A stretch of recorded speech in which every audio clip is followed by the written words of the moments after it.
record. So yeah, so this is my home studio in Manhattan, Kansas. I'm gonna kind of miss it because it's got a lot of natural light. I'm in a third floor apartment building right now. And so natural light is always what you want for an artist studio, but that's okay. It's been good while it lasted. So I kind of had to figure out how I was going to do this tech-wise this morning. I'm zooming in from my laptop screen and my laptop camera, but so I'm going to pick up the computer and pan around here for a minute so you can get just a quick first overview of what's in this space right now. But I also want to be able to screen share some images of past work here as well. So that's why I'm sticking with the laptop video camera. But just to start off, I'm going to pick up and just kind of walk around the room so you can get a sense of what's on the wall right now, and then we'll talk more specifically about a few things. And I was telling Dawn earlier today that there's a few more things on the wall that would not normally be here. I did pin some things up for today, but I do like to work on multiple things at one time. So it's not uncommon to have lots of stuff on the wall. Let's see. This is gonna, I feel like I need some background music or something while I move around here.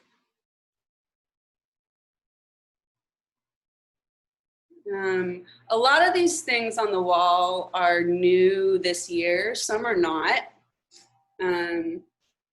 But I kind of like to keep a variety of things up on my wall to look at any given time. Things that I'm currently working on, like this one is definitely a work in progress. Don't quite know where it's gonna end up yet. Same with this one, there's a lot of texture going on.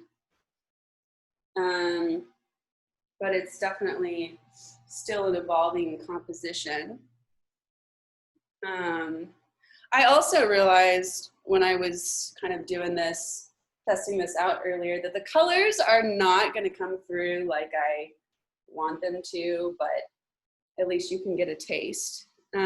This one is new, but I'm calling it done. I like the composition. These are just a few scraps of things. These are my lovely windows. Thank you very much. I don't think you can see that pretty well. Can you see that? Okay. Smaller piece. This is a diptych I have on the wall. All of these I'm showing you are works on paper. So I like to work on watercolor paper because it can handle a lot, and if you treat it right, it won't curl up. But I like to build a lot of layers into my work, and I like to work large when I can too. So I often I buy rolls of paper, large rolls that can be like 11 yards long, and you tear off what you need to. I'm not sure how this texture is going to read close up, but basically there's a lot of layers of mixed media with acrylic, pastel, some charcoal. So that's a quick sort of turn around the studio. And I'll show you some more things close up in a minute here too. But basically, I work from the Tallgrass Prairie landscape. So I am located in Manhattan, Kansas, which is kind of the north end of a region called the Flint Hills of Kansas. And it's the largest remaining piece of tallgrass prairie left in the continent, in the world really. The tallgrass prairie is a very particular ecosystem in North America. And it used to span from Canada down to Texas. And just due to development and farming, it's mostly been reduced to largely the Flint Hills region. But it's a very beautiful area. It used to be an inland sea, back in the day in prehistoric times. And so it's kind of, the landscape is kind of marked by a lot of gently rolling hills, but then really tall grasses, as the name suggests. So, you know, in late summer, fall, you can have grasses 6, 8, 10 feet high, and just a really stunning variety of life. And when I came out to Kansas for grad school at Kansas State University in 2013, I kind of had this inkling that the prairie was some kind of special place, but I hadn't really spent much time here, didn't really know what it was about. Like a lot of people, I had probably experienced it mostly by driving through it on I-70 on my way to Colorado, where real nature was, right? Those mountains. Mountains are great, I still love mountains. But when I moved out here to Kansas, I've always been interested in getting to know my place, where I'm at. So once I started getting out off the highway, walking through the prairie, talking to people, learning more about the place, I was just fascinated by how much variety of life there was in the landscape. And not just visually too. I mean, as I've been here now almost 7 years, I guess. And even just learning about the diversity and interdependence of life on the prairie is really meaningful, I think. There's a lot of lessons to be taken from the ecosystem of this place. So that continues to inspire me. So basically the rundown of what I showed you in the studio is some samples of my practice as it is now, which is, I would say it's based in a contemporary drawing sort of practice, which drawers might talk about contemporary drawing as mark making. That's a very general sort of basic way to think about drawing. You know, representing an object is one way of drawing, but if we think very basically about what drawing is, it's mark making. And when you unpack the elements of drawing, it kind of allows you to piece things back together in different ways. And so what ends up on the page when I make work is something kind of situated between representation, realism, and abstraction. And that's because I am really inspired by how I experience the prairie. So I'm not just trying to represent visual images or objects, but really giving the viewer a sense of what it's like to be here and move through the place.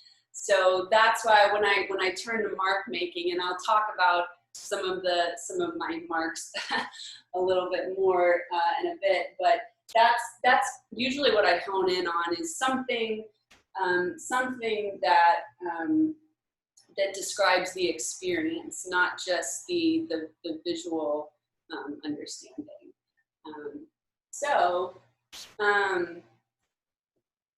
I thought I might explain a little bit about how I got here in my practice, because what my work looks like today is quite different from what it looked like really before I moved to Kansas. I will say that when I moved here in 2013 for grad school, you know, a new place and this new opportunity to be working in a studio for like a full-time job and beyond, I mean, that's a huge opportunity, and that will naturally just allow one to explore and kind of unpack what you think you know about things, about drawing, about Kansas, about all of it. So I was really learning about my own drawing practice and about the Tallgrass Prairie at the same time. And so as I kind of reimagined my drawing practice, I was also learning about this place, and that's been hugely influential on me. But I've always been interested in nature and in in place, I would say. But my drawing used to be a lot more rooted in realism, I would say. I have just a few images here that I'm going to try to screen share.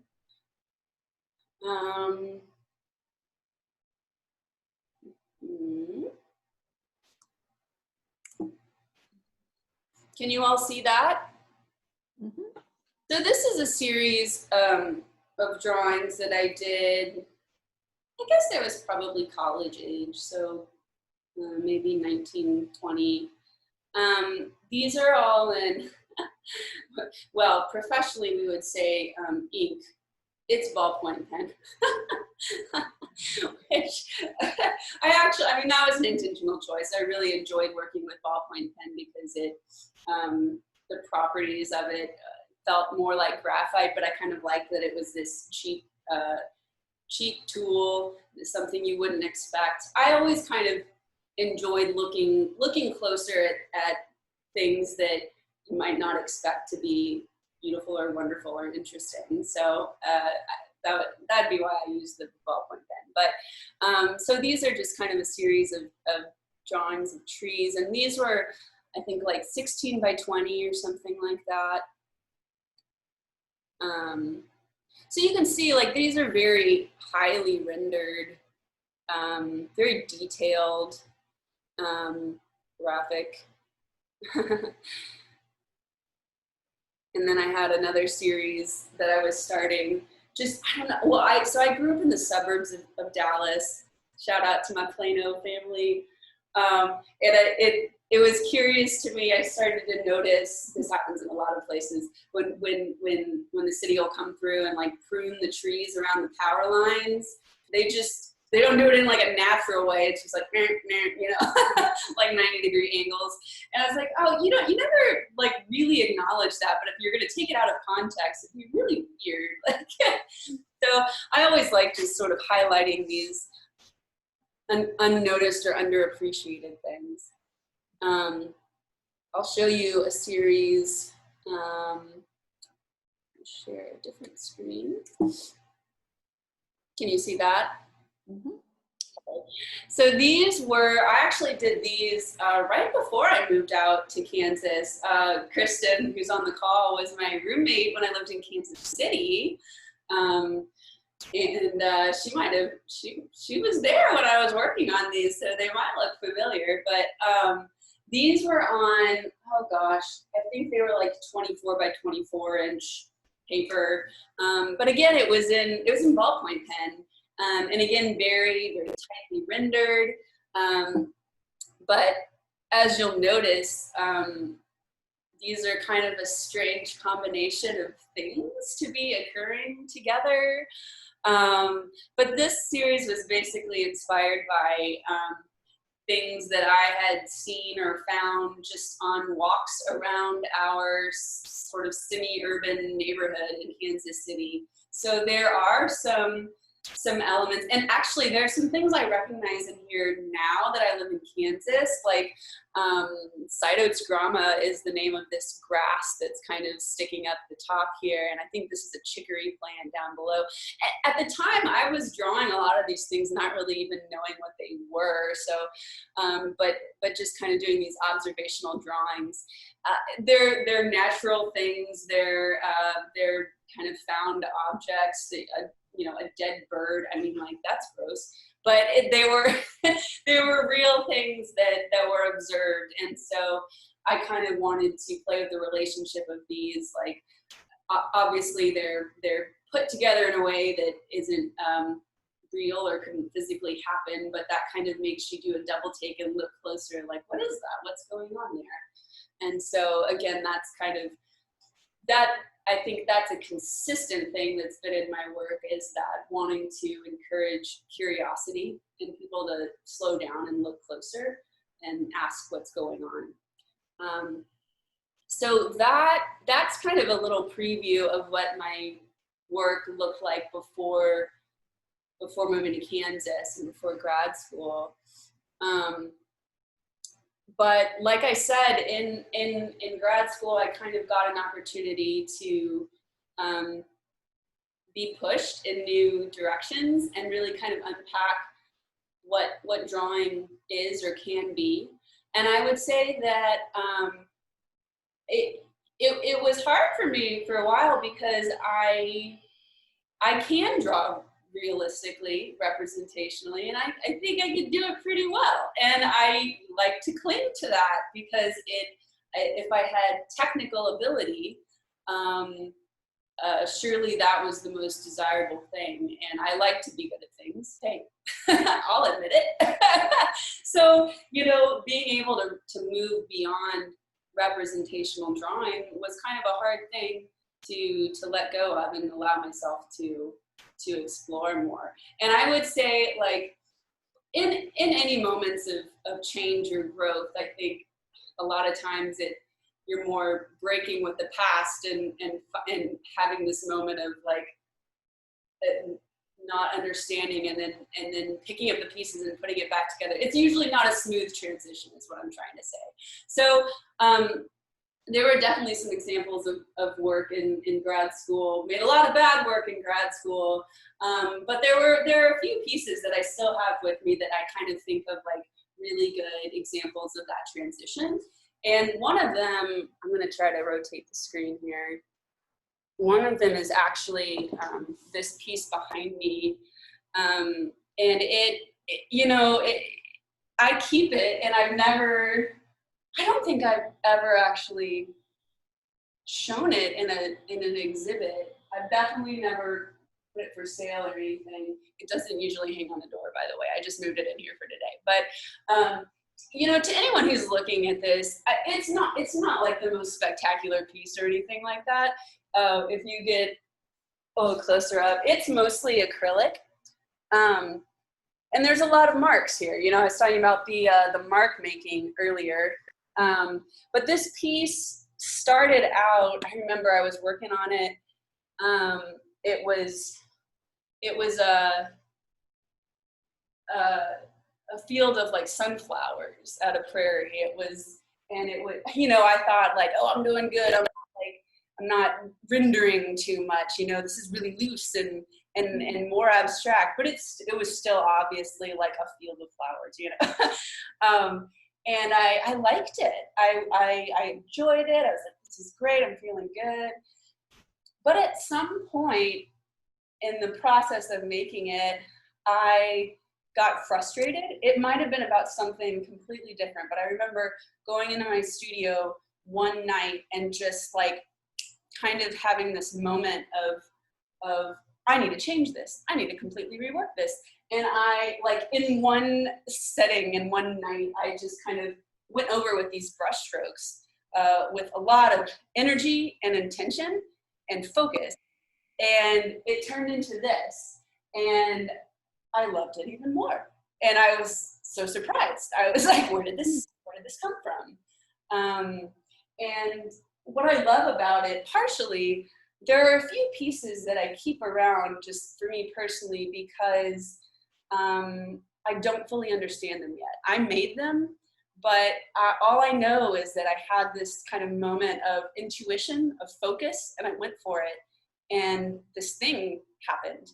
And so I still feel like I can learn from this and I can enjoy it without fully understanding it, I guess. So anyway, that's why I keep it around. I really like that there is a variety of marks, and I feel like there's a lot of depth here that describes to me an experience of walking through the prairie with all these grasses, with the wind blowing, all these textures and like kind of layers of sound and movement. So to me, I guess it was maybe a really early example of how I can use mark making to describe an experience of being in the prairie without having to rely on visual realism. So yeah.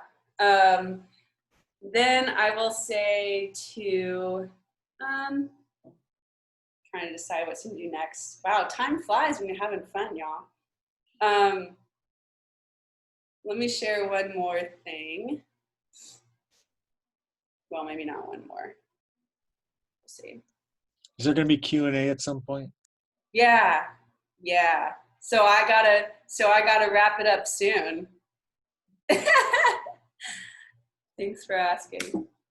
So I'll just show you this series really fast. This is another kind of example of a good transitional series, I would say. I'm going back to graphite here, but my process here was kind of, again, using like found nature objects, things in the prairie. This was done while I was here in Kansas. Letting myself draw and render, but then going back with an eraser and completely reworking, sometimes completely erasing things, and kind of repeating these images, building them up. So you can see like the finished composition here too, I think evokes movement and life.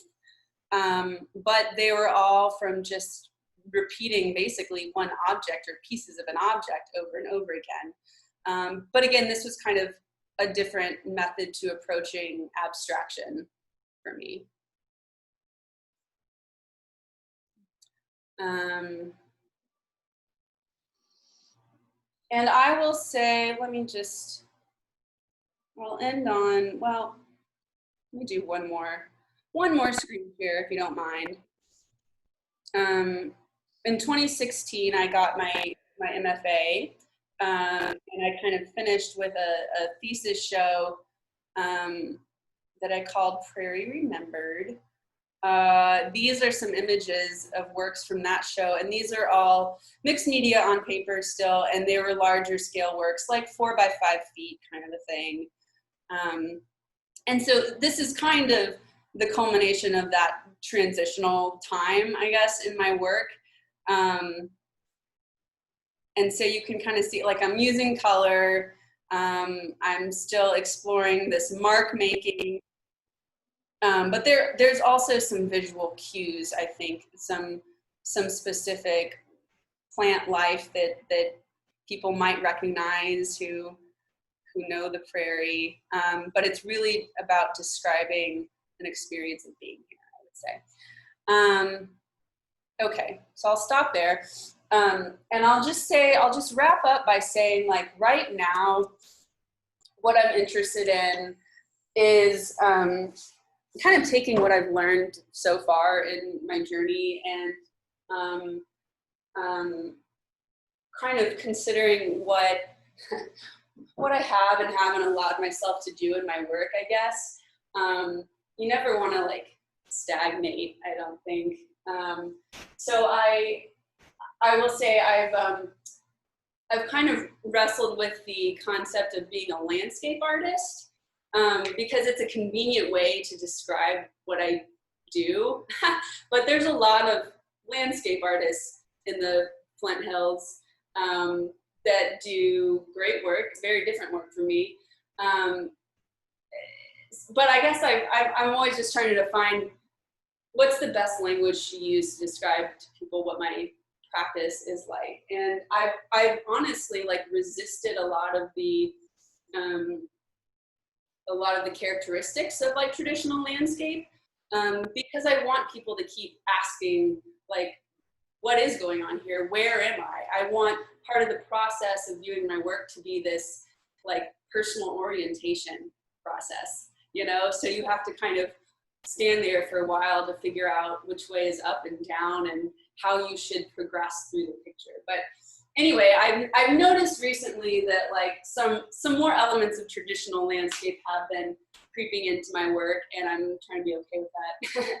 So I'm excited to see how I can continue to take some of the elements of my practice that I got through that exploration of abstraction, and maybe take that into a new place that it's okay if there's sort of elements of traditional landscape. How would I, Kelly Yarbrough, describe landscape with the process that I've been through? So there are, I think I can wrap it up there. I'll just say that something else I'm interested in right now is kind of noticing, learning my own visual language. Artists creating a visual language is something that we'll talk about a lot. You know, it's your particular marks or icons or elements. Something that well, I didn't really show you these, but I put up a couple of older works down here that are, I don't know how well you can see that. It's a lot of dots, y'all. It's a lot of dots. But I made these pieces after I had spent like hours walking through the Tallgrass Prairie National Preserve in like winter, early spring. And it was kind of this beautiful but monotonous experience of like stepping through the landscape and the wind constantly blowing, and sort of this like constant footfall just made me want to like make this repetitive series of dots and kind of just think about all the steps that have been made throughout this landscape. There's something about that, and those dots have shown up in other works that I've done throughout time. I also have I've used this image of box elder beetles that I saw, this would have been years ago, but box elder beetles are those red little bugs that like swarm over box elder trees, but just the like swarming of these little tiny life forms, that's an image that's reoccurred throughout a lot of my work too. I don't know how well you can see in this one, those dark blue, gray, sort of like pill-shaped forms is kind of what I'm talking about. Those have shown up in a number of different ways. So anyway, I'm just noticing these sort of consistent marks that I've made over time and how those get used. Anyway, I think I'll stop there for now and maybe open it up to questions. And I would say too, I forgot to do this at the beginning, but if you have a question or you want to speak, go ahead and unmute yourself, but also maybe just introduce yourself, say hi, where you're calling in from, and how you either know me or Shadowcliff.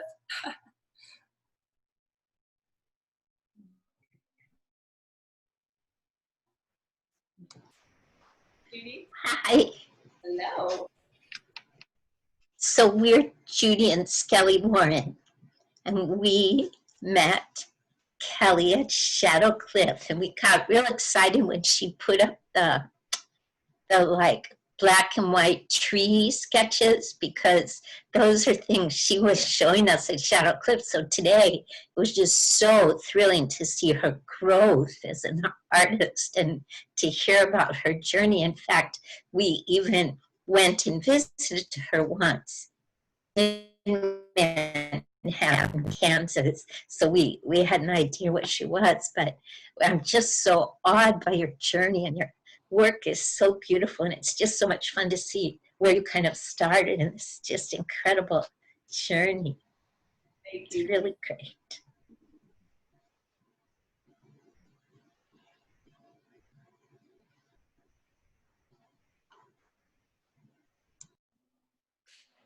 Okay, I have a question. Okay. I have a couple, but I'll start with one. How much time did you spend doing art when you were on the Shadowcliff staff? Ooh, so the challenge there was always space. I mean, well, space and, no, not time really. I could have made more time. It's hard when there's mountains there. I'll say that. I always had good intentions of making a lot of work. And actually one summer I did have a month-long residency with the Grand County Creatives. It's kind of a group that was more active in Granby, Fraser, Kremling area.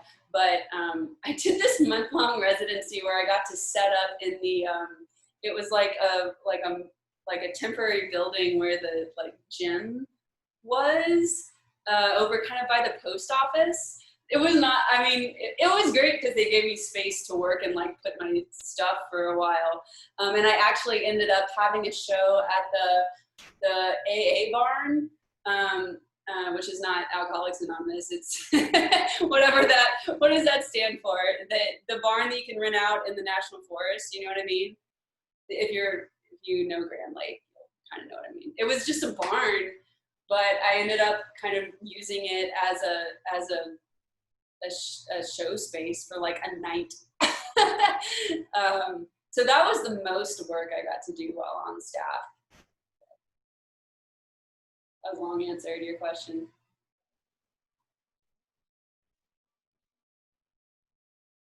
Okay, if we're introducing ourselves, I'm Kristen, and my little daughter, Faye, and I've known Kelly since college.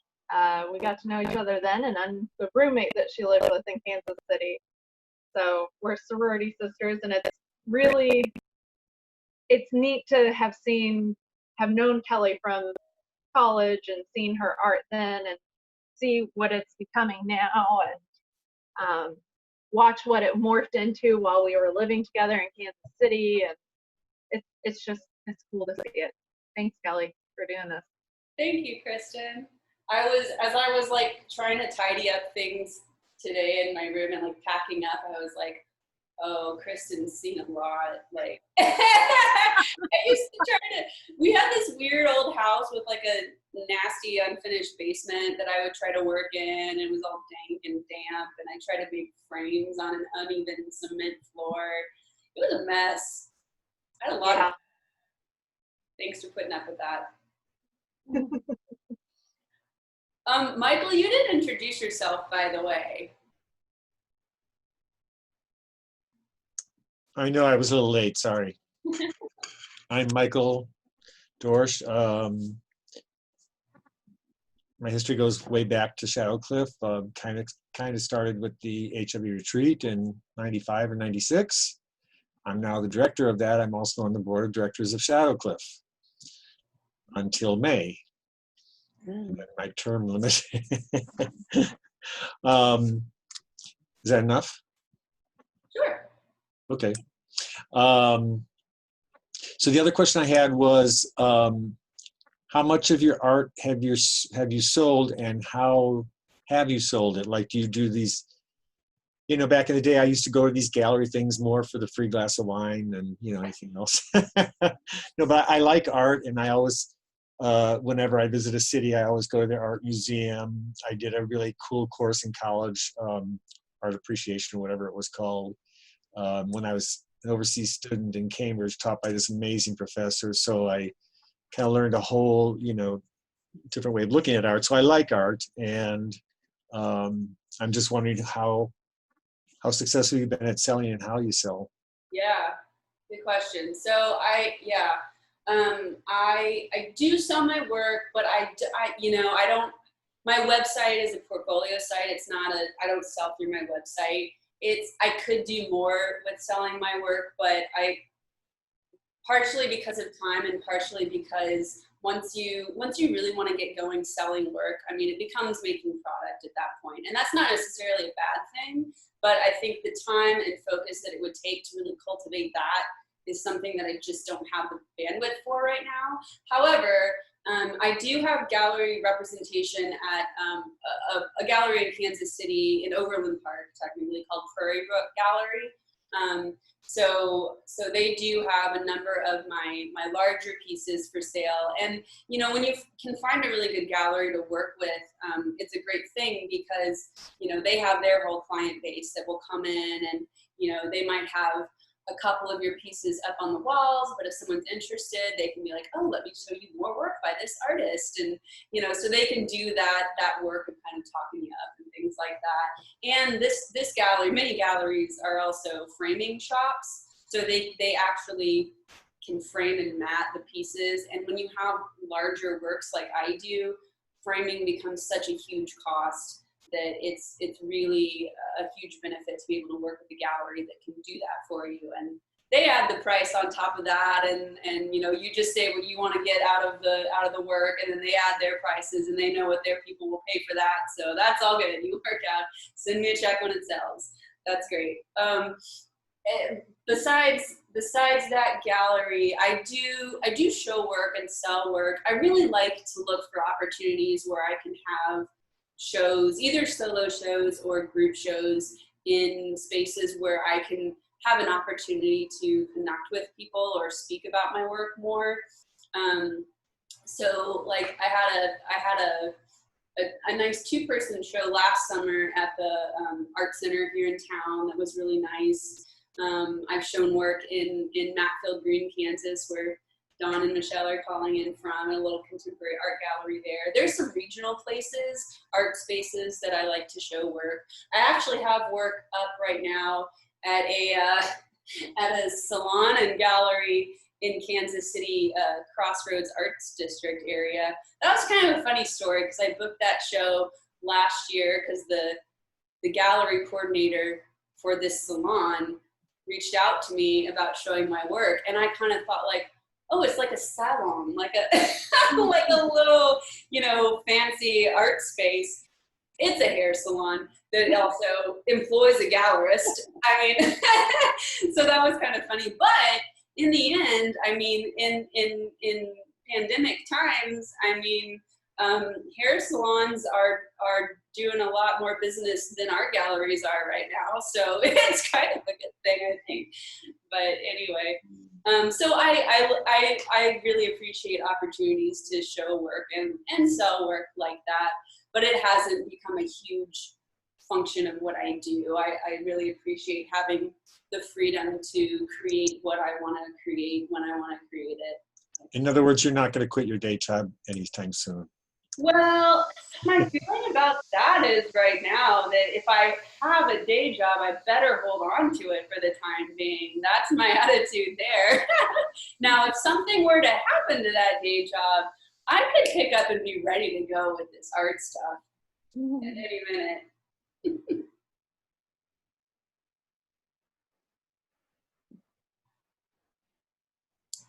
Any other questions? One more. Yeah. A lot of times when I go to more contemporary things, art shows and exhibits or whatever it might be, I look at this stuff and I go, well, I could do that. You know, when they've just taken, you know, I mean, you're different because you're actually drawing things, you know, and you know what I'm saying? You're using medium and you're creating something visual there, but I'm talking those ones where they just grab some sand and some twigs and they sort of throw it all together and make lights flash and, you know, all of that. But of course I never have time to do anything like that. But I did start on a little art project July 4th. And I want to know what you think. Uh-oh. Can you see? Oh, your hair? It's my hair. Yeah, I think it's great. Oh, Is is it 2 different colors? no, it's all platinum blonde. Okay. But maybe streaks of colors through it, like pastels, or possibly metallics, like some silver and some gold and some bronze and some copper. Love that. Yeah. I'd be all for that.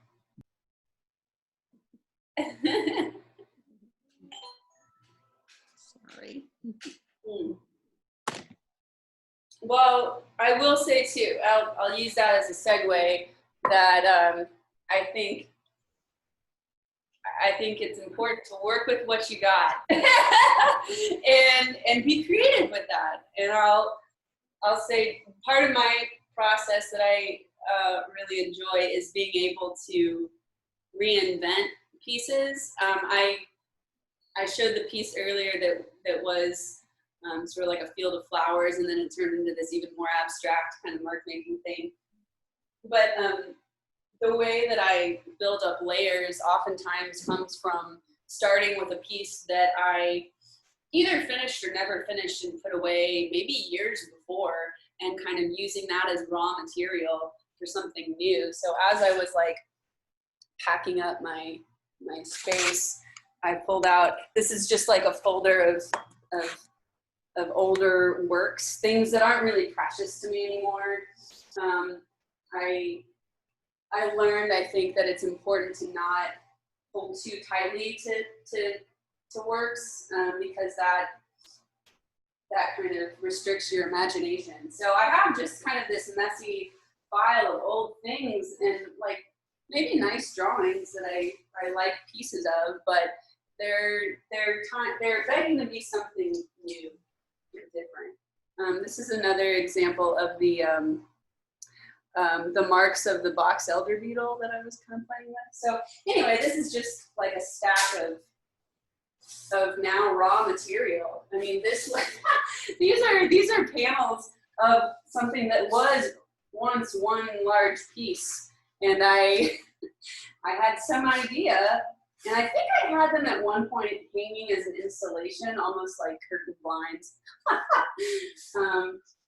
And then I didn't like that anymore. So anyway, but these could be like put back together into a new surface. They could be shredded more, and I could weave them back together as like paper.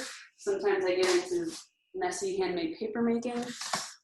So anyway, that's all. I kind of think of anything that I make as being potentially raw material for something new in the future. Did you ever do anything related to that? Sorry, what was that, Kristen? Say that again. Can I ask a question that might be related to that, kind of? Yeah. So Michael was asking about whether you have places to sell your art, but I'm wondering if sometimes it's hard to part with your art. Mm-hmm. If I'm choosing to sell something, I come to terms with that. If I'm not comfortable with selling it, then I won't.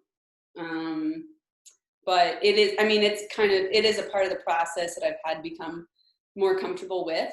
And of course, when you're putting work in like a gallery to sell, you have no control over who's going to buy it, which is sometimes for the best. But I mean, I love it when I can sell to people who I know have a connection with it.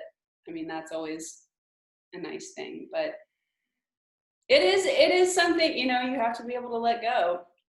And did you ever do anything with pine beetles? Because I remember, when the bark comes off, mm-hmm.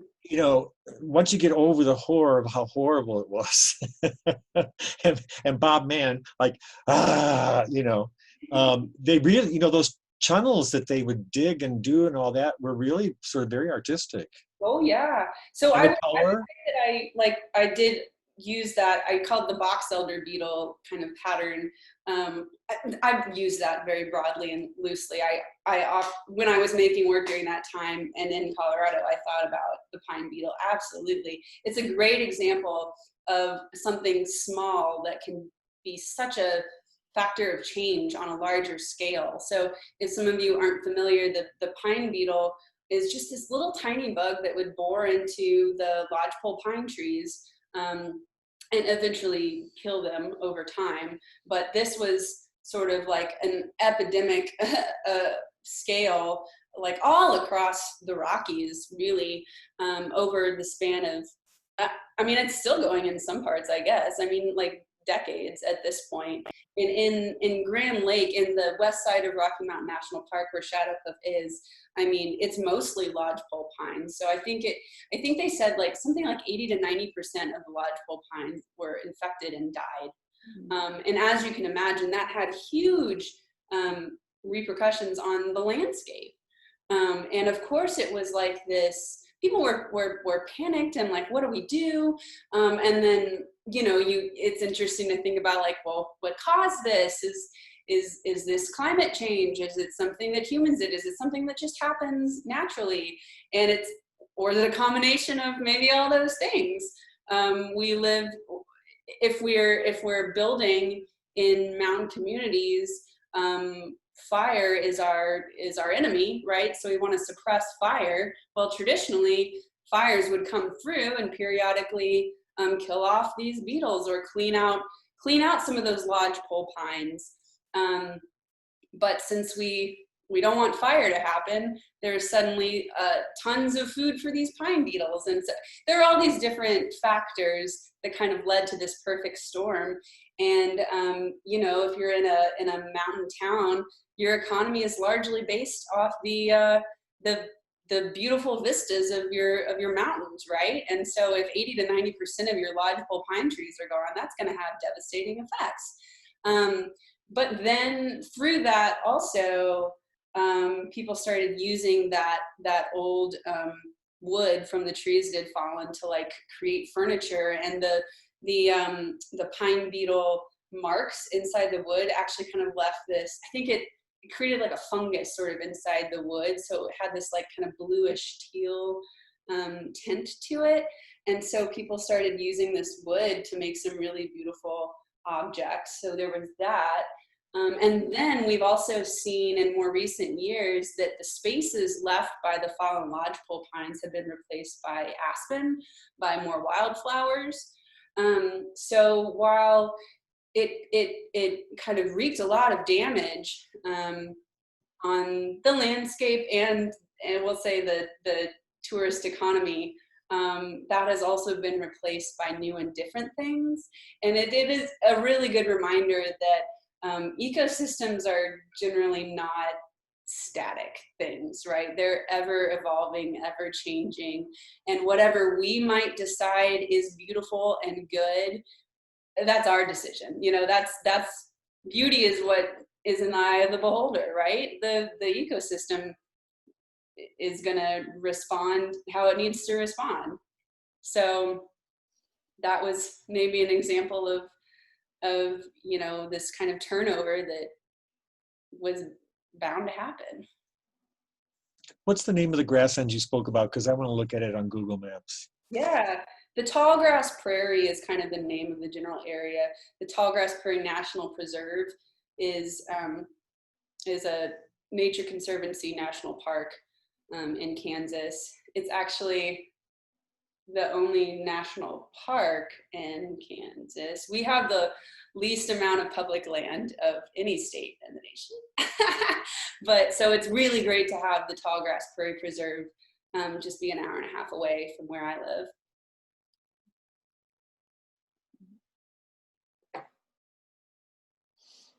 Cool. Well, So Kelly, yeah, go ahead. yeah, I'm Skelly, Judy's other half, and I was with this young lady before she became a young woman.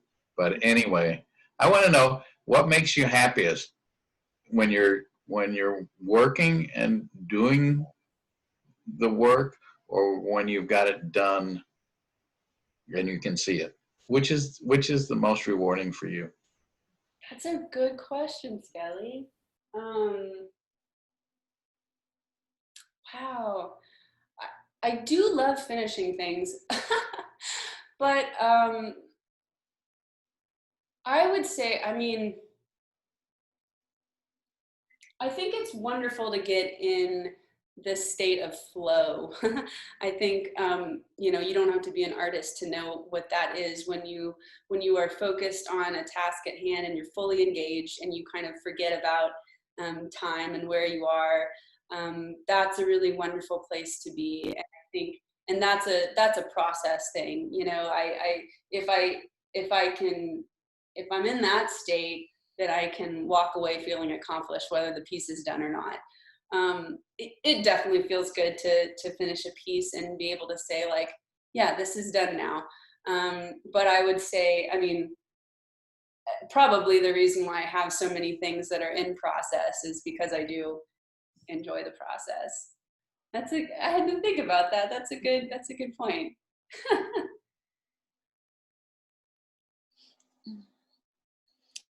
Well, Kelly, I've got a comment, and I don't know if you can address it or not.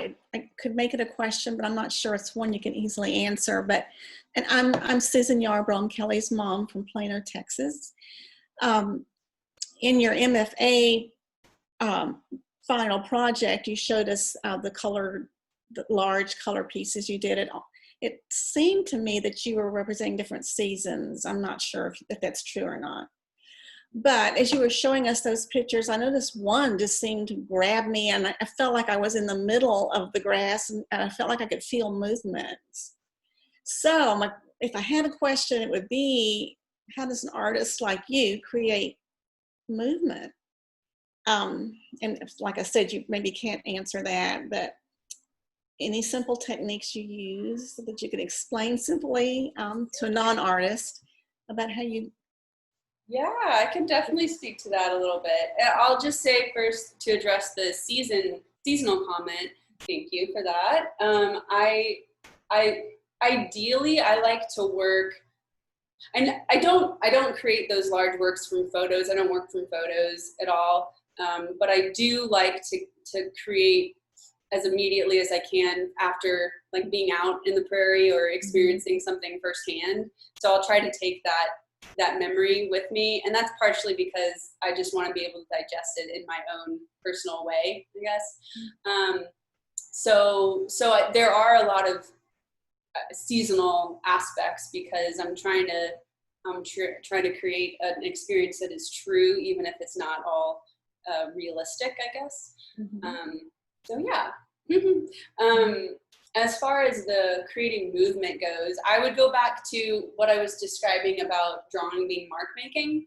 And one thing that I was able to do once I started working on larger paper was get a larger range of motion in my arm. It seems like a very simple thing, but I mean, this is a basic thing that anyone could try. I mean, it's, the most accessible art supplies I would say are probably like sketch pads or little pieces of paper, which are very reasonable and portable. But if you had like a whole wall or a big page to work with, then you would be making marks like this to fill up the space, and that on its own is going to create different marks, different visual cues.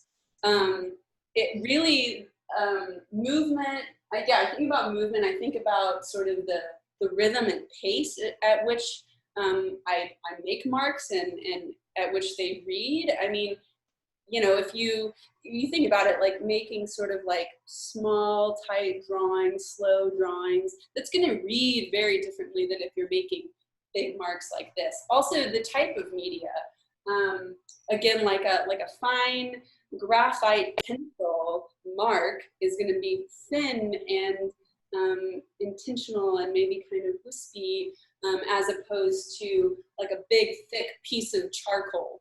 I had some really good natural charcoal around here, and I think I've packed it away already, but like big chunk of stick, right?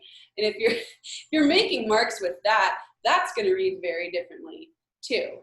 So just the media that you use, the thickness of it, is going to read differently.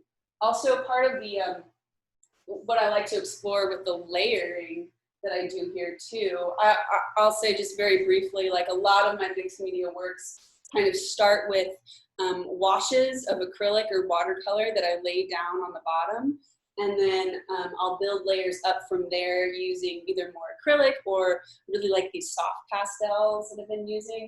But all those different types of media will sit on top of each other differently, and so that can also create some layers, and the way that they can be woven through each other can create depth and movement as well. I would also say, like the paper that I use, watercolor paper can either be what's called hot press or cold press, and that basically has a different texture. So like cold press paper, you get this texture. The hot press paper is completely smooth, like poster board would be almost. But I use cold press paper more often that already has some texture. And that means that when you like take a really chunky piece of charcoal, say, over the top of that, you're still going to be able to see the texture. You see some of the white come through, the white of the page come through because the charcoal is kind of sitting on top. And just that texture will also create movement. So it's a lot of media and a lot of gestural marks, I would say. Thank you. Good answer. Thanks for the question. It is 11:31 already, my goodness. I'm happy to stay on for a few more minutes if anyone has any other questions, but I do want to respect everyone's time here, and we'll wrap up. I will say that I'm going to use the chat box here to drop in Shadowcliff's website. We are offering all of these Shadowcliff Communiversity programs for free, but we are welcoming tips for these, because we've lost a lot of revenue this year having to close the lodges, but our board of directors and our community are working very hard to sustain us through this year and beyond. Virtual programming is a very new thing for us this year that we're trying out. But if you enjoyed this and you like what we're doing, please consider kind of throwing us a tip through our website. We've got donate buttons that are easily located, so much appreciated. Thank you all so much for joining today. Kelly? Yeah, Michael, yes. You said this twice, and I have to correct you. You said we closed the lodges. We did not close the lodges. We did not open them this season. Okay. There's a difference. The That lodges, is true. They were never open. Shadowcliff is open.